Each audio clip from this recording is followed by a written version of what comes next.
என்ன பார்த்து சொல்லுவாங்க அந்த டீச்சர், ஹோப்லெஸ் மங்களா அப்படியே பார்ப்பேன் அவங்கள. எப்படிடா இந்த நல்லா தெரிஞ்சுக்கோ, ஒருத்தங்களை ஜெயிக்கணும்னு முடிவு செஞ்சுட்டேன்னு வச்சுக்கோ, ஏன் அவங்கள பகச்சிக்காத. அவங்க எழுந்து நின்று பாராட்டுறபடிக்கு ஏதாவது ஒன்று செஞ்சிரு. அப்படிதான் ஜெயிக்கிறது. நீ உட்பட மாட்டேன்னு சொன்னாங்கல்ல அந்த டீச்சர் ரிட்டையர் ஆகிறதுக்குள்ள அந்த ஸ்கூலுக்கு சீஃப் கெஸ்டாக போயிட்டு வந்துட்டேன். அவ்வளோதாங்க பதில் இவ்வளோதான் தர முடியும். இப்போ பாரு, நான் ஒரு சொல்றேன், உனக்கு புரியுதான்னு பாரு. நான் இதை தமிழகத்தில் இருக்கக்கூடிய அத்தனை குழந்தை முடிஞ்ச வரைக்கும் பரப்பி கொண்டு வருகிறேன். இப்போ நான் சொல்ற உனக்கு புரியுதான்னு பாரு. வாழ்க்கை முழுவதும் புரிஞ்சிருச்சா? முட்டாளாக இருப்பதை விட ஒரு முறை முட்டாள் என்று பெயர் வாங்குவது புத்திசாலித்தனம். அந்த அம்மா என்னை திட்டும், என்னை குறை சொல்லும், என்னுடைய பரம்பரையாக இழுத்து வெளியில் போட்டுரும். என் கிளாஸில் வேற என்னை ரொம்ப பிடிக்கிற ஃப்ரெண்ட்ஸ் நிறைய பேர் இருக்கிறாங்க. அவங்ககிட்ட நான் பந்தா காட்டிகிட்டு இருக்கிறேன். ஏய் குடாக்கு லூசரி ஏதாவது சொல்லிடுவாங்க அப்படிங்கிறதுனால டவுட்டு கேட்காம உட்காராத. என்ன வேணாலும் திட்டட்டும், டவுட்டுன்னா கேட்டுடு. புரியலல்ல, கேட்டுடு. ஏய் இதை நீ +1லயே படிச்சிருந்த, படிக்கல சொல்லி கொடு.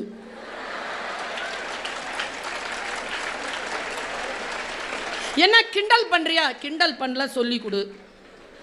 ஸ்டாஃப் ரூமுக்கு வா, வரேன், சொல்லி கொடு. உன் அம்மா அப்பாவை கூட்டிட்டு வா, கூட்டிட்டு வரேன், சொல்லி கொடு. உன்னை எக்ஸாம் எழுத விட மாட்டேன், விடாத, வெளியில போய் எழுதிக்கிறேன், சொல்லி கொடு. எவ்வளவு அவமானம் செய்தாலும் என் குழந்தையே, வாழ்க்கையில் கல்வி என்கின்ற வகுப்பறைக்குள் வந்த பிறகு இந்த சப்ஜெக்ட் எனக்கு தெரியாது என்று சொல்லி அந்த வகுப்பை விட்டு வெளியேறாமல் இருந்தால் நீதான் இந்த உலகத்தில் ஆகச் சிறந்த பின்பற்றக்கூடிய சிகரம் தொட்ட குழந்தை. இந்த கழுகு இருக்குல்ல, ஒரு கழுகு எத்தனை வருஷம் வாழும் தெரியுமா? எத்தனை வருஷம் வாழும்? 60 to 70 years. ஆனால் சில பருந்து 120 to 140 years வாழும். நீ வேணா நான் போய் கூகுள் பண்ணிப்பார். அந்த வாழற அந்த பருந்து இருக்கல, அதை பற்றிய கேஸ் ஸ்டடி ஒன்று இருக்கு. அது என்ன பண்ணுமா, 70 வயசுல அது வயசாகி சாகாது, மேலே பேர்ட் வியூ பார்க்குதுல்ல, பார்த்துட்டு வந்து காலால் இல்லைன்னா அப்படி தூக்கிட்டு போவோம்ல, அந்த காலில் இருக்கக்கூடிய நகங்கள் வலு விழுந்துரும். அதுக்கு தூக்கி நகங்கள் வலு விழுந்ததனால், குத்தி குத்தி சாப்பிட்டு அந்த அலகு வலு விழுந்ததனால் இறை தேட முடியாமல் பசியில் செத்து போகும் பருந்து. இந்த 120 வருஷம் வாழணும்னு முடிவு செய்தல அந்த பருந்து என்ன தெரியுமா பண்ணோம்? 60-70 வயசுல சாவு வந்துருச்சு, தான் சாப்பிட முடியாது, இனிமேல் இறை தேட முடியாது, கண்ணு மட்டும் அதுக்கு பலவீனமே ஆகாதாங்க. அதனால்தான் கழுகு பார்வைன்னு பேரு. கழுகு நகம்னு சொல்ல மாட்டோம், கழுகு அழகுன்னு சொல்ல மாட்டோம், கழுகு பார்வை. அமெரிக்காவுடைய அந்த மிகப்பெரிய அந்த சின்னம் இருக்குல்ல, அதுவே கோல்டன் ஈகிள் சின்னம் தான். என் வீட்டில் என்னை தங்க கழுகுன்னு தான் கூப்பிடுவாங்க. கண்கள் பலம் இழக்கவே கூடாது. அது என்ன பண்ணுமா, மேலே போய் உட்காந்துரும். மேலே போய் உட்காந்துட்டு இறை தேடாது, பசியோடு உட்காந்துருக்கும். உட்காரும் போது என்ன செய்யும், தன்னுடைய காலில் இருக்கக்கூடிய நகங்கள் எல்லாம் பிச்சு போட்டுரும். அப்புறமா தன்னுடைய சிறகெல்லாம் வந்து அப்படியே உதிர்ந்து போய் வயசாக எல்லாத்தையும் பிச்சு போடும். பிச்சு போட்டுட்டு தன்னுடைய அழகு இருக்குல்ல, அதை அடித்து உடைச்சிரும். ஒடிச்சிட்டு உட்காந்துருக்கும் கழுகு. தவம், அந்த தவ பீரியட் இருக்குல்ல, அது கடந்த பிறகு அதில் அதை சஸ்டெயின் பண்ணிடுச்சுன்னா, அந்த பீரியடை மட்டும் அது சஸ்டெயின் பண்ணிடுச்சுன்னா இயற்கை அதற்கு புதிய நகங்களை, புதிய சிறகை, புதிய அழகை தரும். அதை பெற்றுக்கொண்ட அந்த கழுகு மீண்டும் 60-70 ஆண்டுகள் வாழும். நீ ஏதோ ஒரு விஷயத்துல பலவீனம் அடைஞ்சிருக்கிறியா, காத்திரு. அந்த பலவீனங்களை அடிச்சு உடைச்சு உட்கார்ந்து காத்திரு. கிளாஸ்ல காத்திரு, புரிந்து கொள்வதற்கு காத்திரு.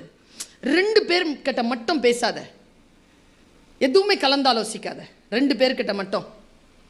இந்த கிளாஸ்லையோ இந்த மாதிரி நல்ல வார்த்தைகள் கேட்கும்போது ஒருத்தர் இங்கே உட்காந்துருப்பான், ஒருத்தர் இங்கே உட்காந்துருப்பான், ஒருத்தர் இங்கே உட்காந்துருப்பான், ஒருத்தர் இங்கே உட்காந்துருப்பான். இந்த 2 பேரை தான் நம்ம வாழ்க்கை சீரழிக்கிறது. எல்லாம் தெரிகிற மாதிரி பேசுவா. ஒன்றும் தெரியாது, அதுக்கு ஒன்றும் தெரியாதுன்றதுனால தான் நம்ம பக்கத்தில் உட்காந்துருக்குது. தெரிஞ்சதுன்னா வேற எங்கேயோ போவோம். வாயில் அதுக்கு வார்த்தை ஊறும். அது குப்பை தொட்டியை தேடிக்கிட்டே இருக்கும். நல்லா காது கிடைக்கும், துப்பிடும். அதில் நம்ம வாழ்க்கை நாசம். காதை முடிக்கோங்க. பர்சனலாக ஒரு விஷயம் பேச போகிறேன் பிள்ளைங்கிட்ட. பெரியவங்க, இந்த வயசில் சில விஷயங்கள் செய்யாத. வேறு பாலின ஆண் பெண்ணோட எந்த காதல் கத்திரிக்காலாம் பண்ணாத. ஆமாம், இதை யாரும் உனக்கு சொல்லி தர மாட்டாங்க. நான் போகிற போக்கில் சொல்லிட்டு போயிடுவேன். சத்தியமாக சொல்கிறேன், செய்யாத. ஏன் தெரியுமா? இன்னும் 10 வருஷத்தில், உங்களுக்கு ஒரு 12 வருஷத்தில் ஒரு சனியம் வரும்.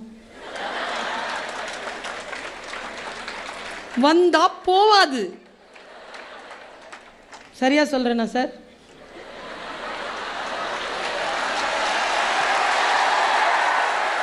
ஆமாடா, அது வந்தா போவாது, கூடவே இருக்கும். சாவுற வரைக்கும் கூடவே இருக்கும்.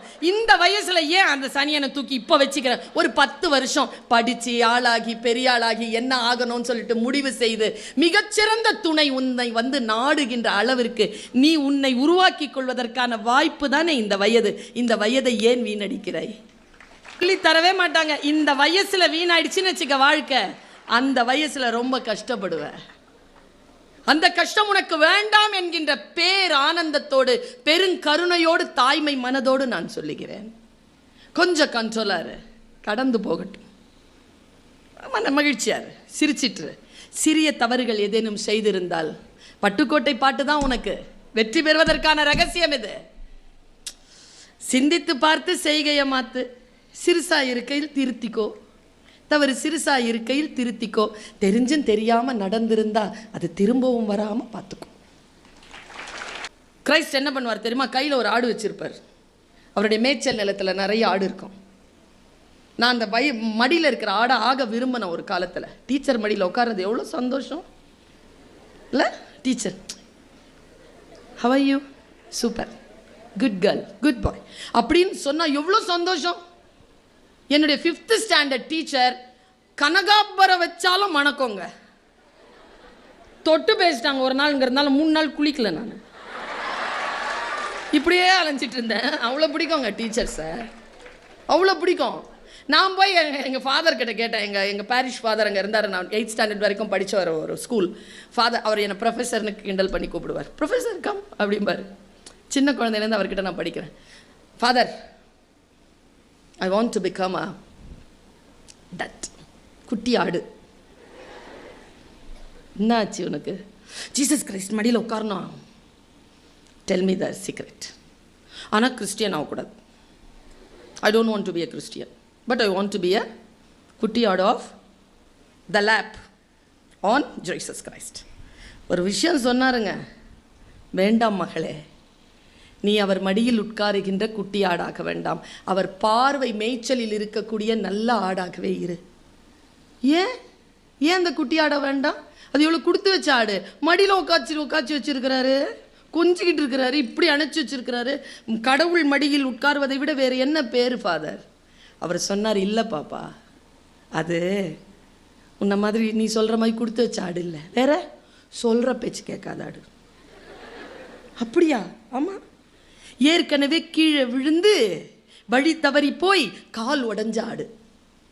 கீழே விட்டா வழி தவறிடுவோங்கிறதுனால ஜீசஸ் கிரைஸ்ட் அதை மடியில் உட்கார வச்சிருக்கார். நீ அந்த ஆடா வேணாம், அவர் பார்வையில் இருக்கும் மேய்ச்சல் நிலத்தில் இருக்கக்கூடிய ஆடா இருந்த உடனே ஒரு டீச்சராக என் மனசில் வந்த வெளிச்சம் என்ன தெரியுமா? நான் யாரை மடியில் உட்கார வைத்திருக்கிறேன்? நல்லா படிக்கிற, சொல்கிற பேச்சு கேட்குற, அழகாக எல்லா வேலையும் செய்கிற பிள்ளையை தானே மடியில் உட்கார வைத்திருக்கிறேன். அவர்களை மேய்ச்சல் நிலத்தில் விட்டுவிட்டு யாரெல்லாம் ஃபெயிலாவதற்கு தயாராக இருக்கிறார்களோ, யாரெல்லாம் சொல்கிற பேச்சு கேட்கவில்லையோ, யாரெல்லாம் எதை சொன்னாலும் புரிந்து கொள்ளவில்லையோ, அவர்களைத்தான் நாம் நெருக்கமாக வைத்திருக்க வேண்டுமே தவிர நல்ல ஃபர்ஸ்ட் மார்க் வாங்குகிற பிள்ளையோ இல்லை. ஆசிரியர்கள் சில பேரின் மீது கவனம் வைக்க வேண்டும். நான் ரொம்ப நுட்பமாக ஒரு விஷயம் பிள்ளைகளுக்கு சொல்கிறேன். பாய்ஸ் அண்ட் கேர்ள்ஸ், எனக்கு என்ன தெரியுமா பாப்பா, இதுங்க ஜெயிக்குது ஜெயிக்குது. என்ன அப்படி பார்க்குற? ஜெயிக்கிறானுங்க, சும்மா இல்லை, ஜெயிக்கிறாங்க. நாமளும் ஜெயிக்கிறோம். என்ன, நாம் 96% ஜெயிச்சா அதுங்க 92% ஜெயிக்குது. ஒரு 4% நம்ம கூடுதலாக ஜெயிக்கிறோம். ஆனால் என்ன தெரியுமா, 98% ஜெயிக்கிறவங்க, 96% ஜெயிக்கிற கேர்ள்ஸ் வாழ்க்கை முழுவதும் அந்த வெற்றியை எடுத்துக்கொண்டு தன் இறுதி வரைக்கும் செல்வதே இல்லை. 50-40%லேயே கீழே உதிர்ந்துடுறாங்க. அதுங்க 92க்கும் 92 போயிருதுப்பா. அதனாலேயே அவனுங்க மேலே எனக்கு மரியாதை, ரொம்ப மரியாதை அவங்க மேலே. நீ பெற்ற வெற்றி எதுவாக இருந்தாலும் உன்னுடைய கடைசி வரைக்கும் என் பெண் குழந்தையை கொண்டு செலுத்தாத. வெற்றியை கொண்டாடாதே. இந்த பர்வீன் சுல்தான் அம்மா உனக்கு சொல்லித் தருகிறேன், வெற்றியை ஒருபோதும் கொண்டாடாதே. வெற்றியை பொறுப்பாக மாற்றிக்கொள். It's a responsibility. It's not a celebration time. என் ஈட்டியை நான் தான் எரிந்து அதை விட தூரமா எரியணும். நான் அதான் ரெக்கார்ட். யாரையும் போல வருவதல்ல, யாரோ ஒருவன் தொட்ட சிகரத்தை போய் தொடர்றது இல்லை. என் உயரத்தின் எல்லையை நான் தொடுவது. ரொனால்டோ கிட்ட பார்த்தேங்க. ஆமா ஏங்க, மொராக்கோ கிட்ட தோக்குறாங்க. அவன் மொராக்கோ கிட்ட தோக்குறான். போர்ச்சுகல் பார்த்தோமா இல்லையா? தோக்குறான். அவனால ஒண்ணுமே செய்ய முடியல. அவனை யாருமே ஹையர் பண்ண மாட்டேங்கிறாங்க. அவன் எங்கேயுமே இல்லை. அவன் நேராக ஸ்பெயின் போயிட்டான். போய் எடுத்து பாரு, ஸ்பெயின் போயிட்டான்ல. ஸ்பெயின் போனதுக்கு அப்புறமா அவன் நெக்ஸ்ட் டே எங்கே தெரியுமா போனான்? கிரவுண்டுக்கு ப்ராக்டிஸ்க்கு போனான். அதுதாங்க ரொனால்டோ. ஜெயிக்கிறது இல்லை, ப்ராக்டிஸ். எப்போ வரும் தெரியாது. ஏன் 4 வேர்ல்ட் கப் தோத்தானா இல்லையா? மெர்சி தோத்தானா இல்லையா? தோத்தானா இல்லையா? மெஸ்ஸி தோத்தானா? 4 தோத்தான். ஏங்க இதில் ஃபஸ்ட்லேயே தோத்தானுங்க சவுதி அரேபியா கிட்ட. எல்லாரும் என்ன சொன்னாங்க? ஹூ இஸ் மெஸ்ஸி கேட்டாங்களா இல்லையா? Who is he? அடிச்சாம்பார் கடைசியா 7 கோல் ஜெயிச்சானா. எனக்கு எங்கே தெரியுமா மெஸ்ஸியை ரொம்ப பிடிச்சது? அவன் 4 வேர்ல்ட் கப்லேயும் 2-3த்துலேயும் அவன் பெஸ்ட்டு பிளேயர் அவார்ட். ஆனால் அவன் முகம் இப்படி தான் இருக்கும், முகத்தில் சந்தோஷம் இருக்காது. ஆனால் இந்த வேர்ல்ட் கப் ஜெயிச்சு அந்த வேர்ல்ட் கப் அவன் முத்தம் கொடுத்துட்ருக்கிற அந்த காட்சி இருக்குல்ல, அது இன்ஸ்டாகிராமில் அவ்வளோ போச்சுங்க. அதை விட இன்ஸ்டாகிராமில் ஃபேமஸ் ஆன ஒரு ஃபோட்டோ சொல்கிறேன். அவன் அந்த கப்பை வச்சுட்டு கவுந்தடிச்சு தூங்கிட்டு இருக்கான் பெட்டில். ஜெயிக்கணும்னா அதுங்க ஜெயிக்கிறதுன்றது என் குழந்தையே, அது ஒரு ப்ராசஸ் தான். வெதை இருக்குல்ல, அது மண்ணுக்குள்ளே போய் சும்மாவா இருக்குது? நீலாம் தூங்கிடுற, போய் தூங்குதா? அது உள்ளே போய் அழுக்காகி வெடிச்சு கிளம்பி மேலே அது சும்மா இப்படி வர்றதுக்கு முன்னால் அது என்ன பாடுபடுது. அந்த பாடுபட்டதற்கு பிறகுதான் வெற்றி. ஏதோ நான் இப்படி உட்காந்து பேசிடுறேன், புகழ் பெற்றுறேன், எல்லாம் உலகமெல்லாம் போயிடுறேன். உனக்கு தெரியுமா, நான் இரவு 11 மணியிலிருந்து 11 மணி கூட இல்லை, 9 மணியிலிருந்து காலையில் 4:30 மணி வரைக்கும் I am driving my vehicle on my road. அங்கங்கே நிறுத்தி கொஞ்சம் நேரம் தூங்கிட்டு வந்து நிற்கிறேன் உங்ககிட்ட. உழைப்பு இல்லாமல் எதுவும் சாத்தியம் கிடையாது. கடுமையான உழைப்பு. என்ன படிக்கிறேன், என்னுடைய ஃபேமிலியை எப்படி பார்த்துக்கிறேன்? ஒன்றும் இல்லை. இப்போ நான் வீட்டுக்கு போகிறேன்னு வச்சுக்கோங்க, 8 மணிக்கு போவேன். நான் வீட்டுக்கு போன உடனே என் பையன் கேட்பான், அம்மா சண்டே மத்தியானம் சாப்பாடு தான் செய்யலை. சத்தியங்க, நான் பெற்ற தாயானை சத்தியம், இந்த சாரி கூட மாற்ற மாட்டேன். அப்படியே எடுத்து சொருகிட்டு போய் கிச்சனில் நிற்பேன். என் பிள்ளைக்கு 45 மினிட்ஸ் சமைச்சு வச்சுட்டு அப்புறமா தான் குளிக்கவே போவேன். எவ்வளவு வேலைகள் செய்தால்தான் நீங்கள் களமாட முடியும். சும்மா அப்படியே மேம்போக்கா வந்து கேக் வாக்கில் முடிச்சுட்டு அப்படி வெற்றி அல்ல. நீங்கள் எல்லோரும் இந்த ஜெனரேஷன் அப்படி நினைக்கிறீங்க. எங்க ஒரு ப்ரஷ்ஷுங்க, டூத் பேஸ்ட் ப்ரஷ்ஷுங்க எங்கள் அப்பா வாங்கி தந்தபோது நான் 7th ஸ்டாண்டர்ட்ப்பா. கறி வச்சு தான் தேய்ப்போம். கறியை கையுமா 7ஆம் கிளாஸில் சாயந்தரம் 8 மணிக்கு எங்கள் அப்பா, இன்னிலிருந்து நீ ப்ரஷ் பண்ணு அப்படின்ட்டு கையில் ப்ரஷ்ஷை பார்க்குறேன். ப்ரஷ் தலையில் வச்சு தூங்கிட்டேங்க. காலை எப்போ விடியும் ப்ரஷ் பண்ணலான்னு. எனக்கு நைட்லேயும் ப்ரஷ் பண்ணான்னு தெரிலங்க. என்னுடைய 13-14 வயது அப்படி இருந்தது. அதனால் தான் இந்த 45 வயது கடந்து நான் இப்படி களமாடுகிறேன். உன் பெற்றோர் உனக்கு ஃபீஸ் கட்டுறாங்க, அவங்க அவனுக்கு சாப்பாடு கொடுக்குறாங்க, அவங்க உழைச்சி ஃபீஸ் கட்டுறாங்க, இவங்க அந்த சம்பளத்தை இவர்களிடம் இருந்து வாங்கி கொண்டு வந்து உங்களுக்கு பாடம் நடத்துகிறார்கள். நீ என்ன செய்கிறாய் பாரு. உன்னை ஜெயிக்க வைக்கிறதுக்கு நான் அந்த சமூகத்தோட போராடலாம், உன்னை ஜெயிக்க வைக்கிறதுக்கு உன்னோடய போராடலாமா? நீ அதை இல்லை செய்கிறாய். நான் சொல்றது உன் மூளைக்குள்ள போதா? என்ன ஸ்ட்ராட்டஜி வரட்டும், நீ முடிவு செஞ்சா தான் ஜெயிக்க முடியும். நான் ஒரு ஸ்ட்ராட்டஜியை உனக்கு சொல்லித்தரேன். எல்லாம் இந்த செகண்ட் கிளாஸ் ஃபர்ஸ்ட் கிளாஸ் முண்டி அடிச்சிட்டு இருக்கிறீங்கல்ல, டிஸ்டிங்ஷன் வாங்க முடியாமல் இருக்கிற பிள்ளைகளுக்கு சொல்கிறேன் பாரு. சாதாரணமாக நமக்கு ஒரு திட்டு இருக்கு. ஒரு மிருகம் நம்ம வீட்டுக்கு வரக்கூடாது. என்ன மிருகம் அது?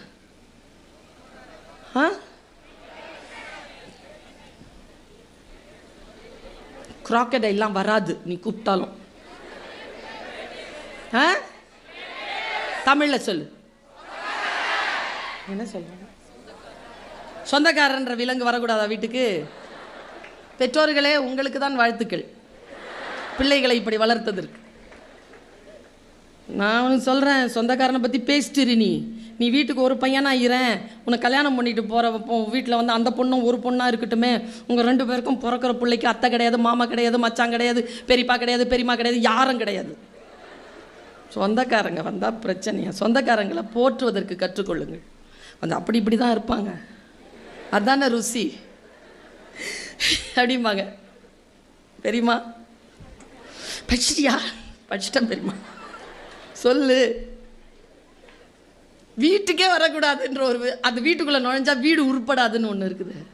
Very good. என்னது தெரிலிங்க, காலங்காலமாக சொல்கிறேங்க. அந்த ஆமையை வீட்டுக்குள்ளே நுழைஞ்சா உங்கள் வீட்டுக்குள்ளே வந்திருக்காது, எப்போவது வந்துச்சா?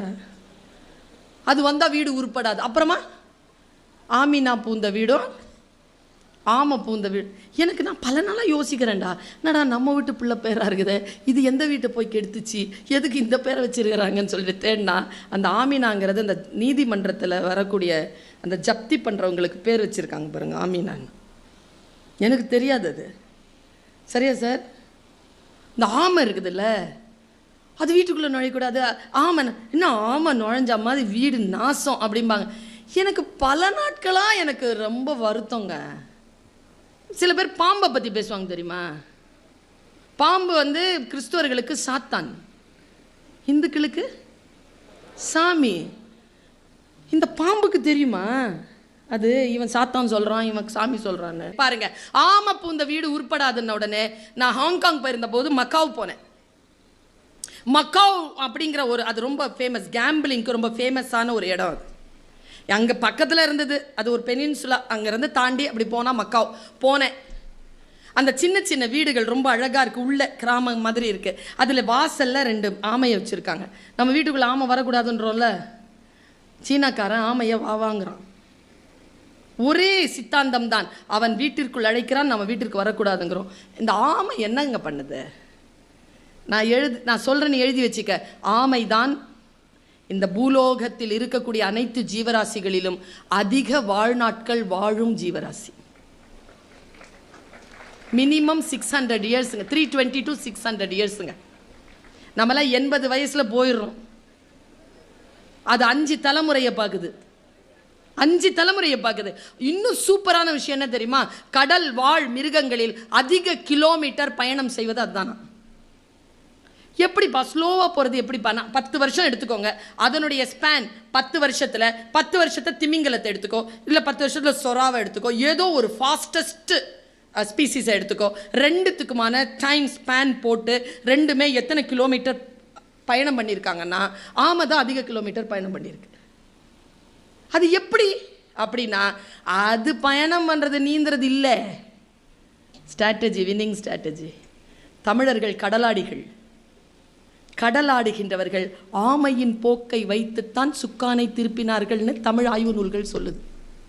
திசையறிவு மிக்கது. அது என்ன பண்ணும்னா, அது தெற்கு பக்கத்தில் வரணும்னு முடிவு பண்ணிருச்சுன்னா, அது வடக்கில் இருக்குன்னா அது டிராவல் பண்ணாது, காத்திருக்குமாம். கீழே நீரோட்டங்கள் வரும், வேகமான நீரோட்டங்கள். அப்படி நீரோட்டம் வரும்போது அந்த நீரோட்டத்தில் தன்னை ஜாயின் பண்ணிக்கும். அந்த நீரோட்டம் கொண்டு போய் விட்டுரும். அது அது வடக்கு பக்கம் போகிறதுக்கு பதிலாக, தெற்கு பக்கம் போகிறதுக்கு பதிலாக அது வேறு ஏதேனும் மேற்கு பக்கம் நோக்கி அந்த அந்த நீரோட்டம் போகும்போது தன் திசை நோக்கி அது மாறுதுன உடனே நீரோட்டத்திலேருந்து வெளியில் வந்துருமா. அவ்வளவு புத்தி. தன் வாழ்நாட்களில் எங்கே முட்டையிடுதோ கடைசி சாகிற வரைக்கும் அங்கே தான் முட்டையிடுமா. எவ்வளோ தூரத்தில் உலகத்தில் இருந்தாலும் அவ்வளவு அறிவு மிக்க ஒரு மிருகம். முடிந்தால் ஆமையாக இருப்போம். ஏதாவது முக்கியமான விஷயங்கள் வருதா, நீரோட்டங்கள் போல் நம்மை அதில் ஜாயின் பண்ணிக்கணும். லைஃப்பில் opportunity will come only once.